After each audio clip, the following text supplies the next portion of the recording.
Hello and welcome once again to Electric Avenue's YouTube updates. Thanks for joining me. I'm doing the new releases for March 14th, 2025.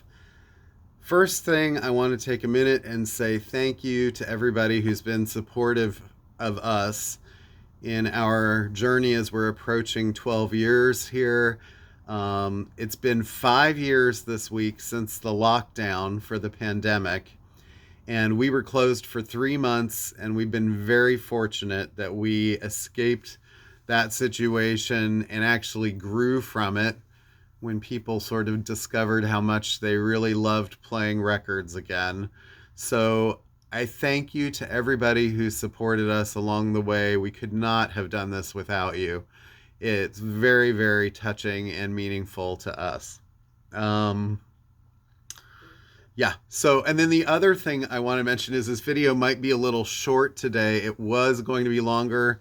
I filmed quite a bit of time and then I got interrupted by UPS, and now there's not enough time for me to get the store open. So I'm going to zip through some of these, but I have to show this first because I rarely see box sets this big.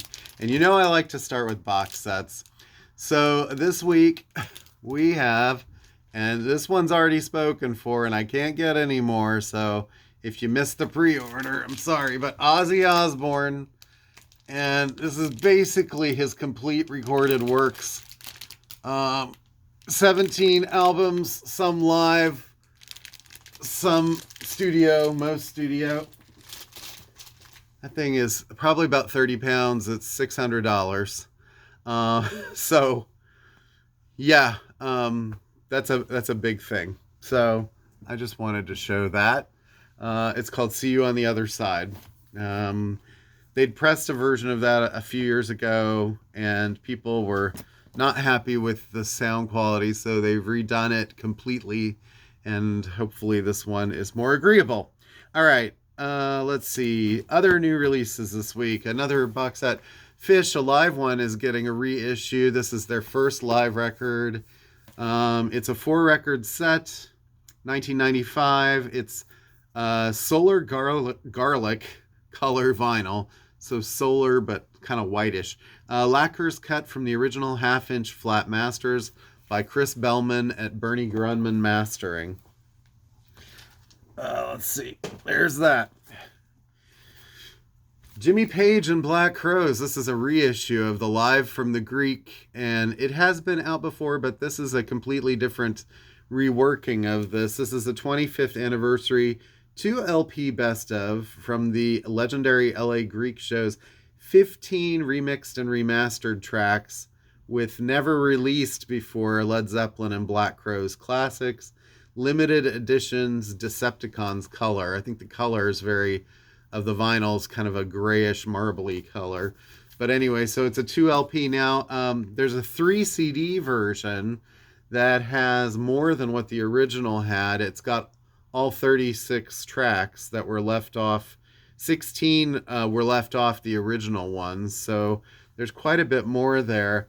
There is a box set for that too that runs, it's upwards of $120, I think, on vinyl. So let me know if you want that, because we don't have it in stock. I was going to do it on an order by basis, just like the Ozzy. So it's just so much stuff, and with Record Store Day coming, I can't just afford to have stuff just sitting here. So sorry, folks. If you want it, you have to let me know. All right. Another cool release this week, Jon Anderson, and it's a live one with the Band of Geeks. It's called Perpetual Change. Band of Geeks were a Yes cover band that he heard, and he loved them so much he said, why don't we make a record together? So they did, and now they've got a live record. There's also a CD of this that's in a little deluxe pack. It's 2 CDs with a DVD, and there's also a Blu-ray edition of that. So new Jon Anderson live. Also, this, if you're into prog, there's the Steven Wilson, and this one is called The Overview. And the second side of this is the title track. There's basically 2 long tracks, and Andy Partridge of XTC wrote the lyrics to it because Steven had remixed and remastered XTC stuff at one time, and they formed a friendship, and that's where that went. So pretty cool. New Coheed and Cambria record, if you're into sort of prog rock metal. It's the father of make believe, is what this is called. Vaxis 3. And it's a double LP, triple gatefold jacket, translucent light blue vinyl for the indie store version. Always interesting artwork and music. Florence and the Machine, Symphony of Lungs. This is a live recording from the BBC with Jules Buckley and his orchestra. I believe this is sort of earlier on for Florence.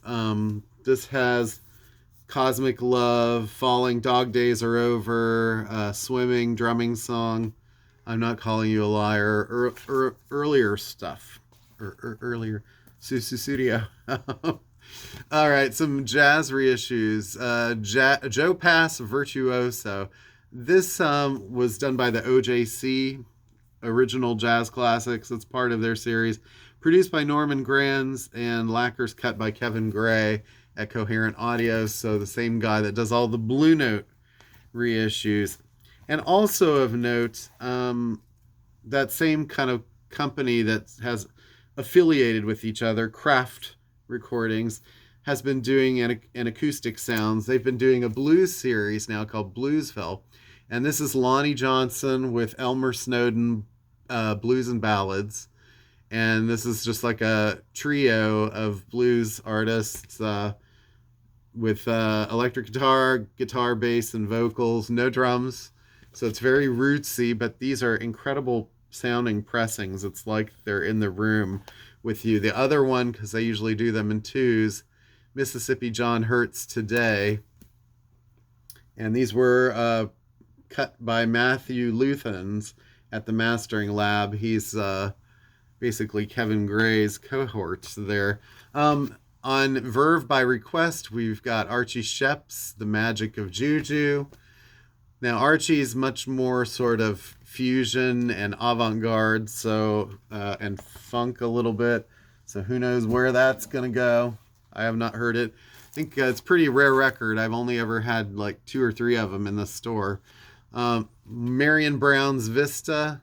It's another interesting record. I don't know much about Marion, but again, it's probably sort of more jazz fusion-y. And alto saxophone is the main instrument there. And one other jazz thing I neglected to mention a week or two ago was Stan Getz, the new Stan Getz trio. And this is with Astrid Gilberto. This is Getz a Go-Go from a Verve Acoustic Sounds series, and really nice pressings, like a hard jacket, gatefold. These records sound great. Featuring Corcovado, One Note Samba, Rainy Day, Summertime, with Astrid's vocals. It's going to sound great on that pressing. So, all right, let me divest of those a little bit. Oh, so many heavy records this week. Not as many as last week, though, although that Ozzy certainly was heavy. Nels Cline and the Concentric Quartet. He's a member of Wilco, and this is his new jazz record, 180-gram black vinyl with signed art card. And it's there's no vocals. It's all a jazz combo there. So, and that's on Blue Note, by the way. I should mention these because these came out a week or two ago and later in the weeks. Yeah, and I sort of skipped them in the videos, but sort of rock artists that are breaking out a little bit. Dark Side and their new album, Nothing. And this is on a limited edition red vinyl. But Dark Side, and the other one I'm mentioning here, Deep Sea Diver with Billboard Heart. And this is a Sub Pop release, and it's on the Loser vinyl edition, sort of always cool color vinyl editions from Sub Pop. And yeah, these two getting a lot of word of mouth, so you might want to check those out. Charlie Crockett and a new album called Lonesome Drifter. Charlie has released 3 albums in the last 12 months. And this is the first one on his new label deal with Island Records.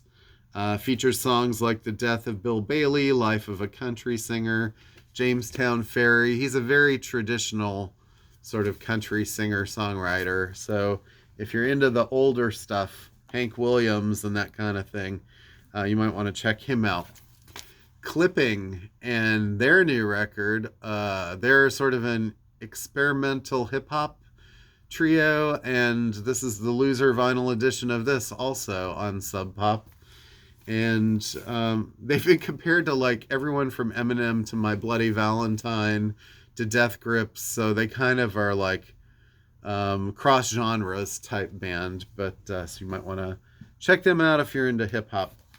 One of my favorite bands that I don't really talk about too much because it's usually 5 years or longer between records anymore, but this is an import version. But Doves, Constellations for the Lonely. I did see Doves perform live once in about 1999, 2000 maybe. It was probably 2000. It was them and Elbow on tour together. I think it was maybe the first or second albums for both of them. It was, I think, Dove's second. It was Last Broadcast. Elbow played first in Darkness. Guy Garvey sat in a rocking chair on stage and sang all night. They were great. I mean, they sounded great. But he's got a very Peter Gabriel-y kind of voice. Doves came out, also played in Darkness, except for the drummer's head from about here on up where the film was being projected. You could see the top of his head bobbing up and down at the drum kit. But they're more Mancunian, that Manchester influence. So you get a lot of kind of Stone Roses mixed with like Radiohead's The Bends, kind of. And at times, one of the guys, not Jimmy, but one of the twin brothers, his vocals can be sort of more nasal, but they also kind of hit those Bono type frequencies. So it's like a more sort of like Manchester vibed U2 almost, with a little bit more haunting weirdness and kind of twisted type musicianship and songwriting sort of structures. Lots of sort of keyboard textures in there too. And they started out as a band called Sub Sub. In 1993, they recorded a song called Ain't No Love, Ain't No Use that went to number 3 on the British charts, singles charts. It was a dance club hit. They were like a techno type band. And they kind of did the flip of Underworld, who were like In Excess and became techno. Doves were like techno and then became a rock band. And their studio burned down and they had to start over. So in 98, they released their first rock record. And they've been nominated for the Mercury Prize just as Elbow has. They've had, I think, 3 number 1 UK albums now and a couple other top 5s. So like they've had at least 5 top 5 albums in the UK. Big over there. I recommend that record. Check that out. Another album and artist I recommend, Throwing Muses. They've been around since the mid 80s, and Kristen Hirsch is just a force of nature. This says, Stereo Gum says, Kristen Hirsch's tough, instinctive wail has been one of the greatest sounds in underground rock for decades, and it's very true. Her voice could just cut through glass, and always kind of like, sort of like different layers and textures of alternative rock songs and sounds. Tanya Donnelly was a member of the band at the beginning, and then she did a little stint with the Breeders and then hopped over and started a band called Belly.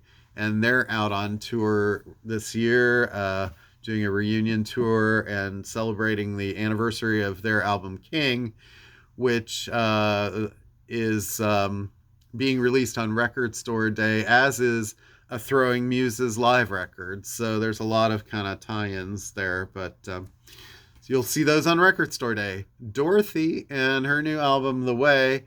She's a little more sort of mainstream rock. She's got a song with Slash on here. So there are some people that are into her. She's definitely got her fan base. The Goo Goo Dolls and another anniversary reissue. This is Boy Named Goo. And the album features the single Name, which was a really big hit back in the mid 90s, sort of broke them from like being a scuzzy sort of punk group to like mainstream. And also, this has a live concert at the Aladdin Theater, Las Vegas, 1996. It was right after this record that they put out the next one. I'm trying to remember the name, and it had the song Iris. And you could not escape that song in the late 90s. I mean, the Goo Goo Dolls went from being one kind of band to a completely different another. And speaking of bands, there's a lot of bands I'm talking about here that like all started one way and completely changed. Talk Talk is the very best of. They started off as kind of a synth pop band, produced by the same guy that was working with Duran Duran early on. And if you go 10 years down the road into their career, you would not recognize the sound of this band at all, because they became one of the most avant-garde rock jazz fusion bands around, and very sparse output towards the end, and then they just sort of faded away, and Mark Hollis has now passed away. But it was a great collection. Most people would probably know the song It's My Life, which no doubt covered later on. But Talk Talk, that was their song. Great song. Great band. An interesting band here, of Montreal and Sunlandic Twins. This is a 20th anniversary reissue of this record. It's sort of a kind of a psychedelic indie rock classic on ruby red vinyl, 45 RPM. Cool artwork too. Always was. Of Montreal is interesting. And speaking of kind of cool artwork, and a little bit going back even more, Delight with Dewdrops in the Garden. And this was the third and final album that Delight did, featuring Lady Miss Keir there, Miss Groove is in the Heart. And their sound changed a lot by the time they got into this record. It was more mid 90s house and sort of hip hop.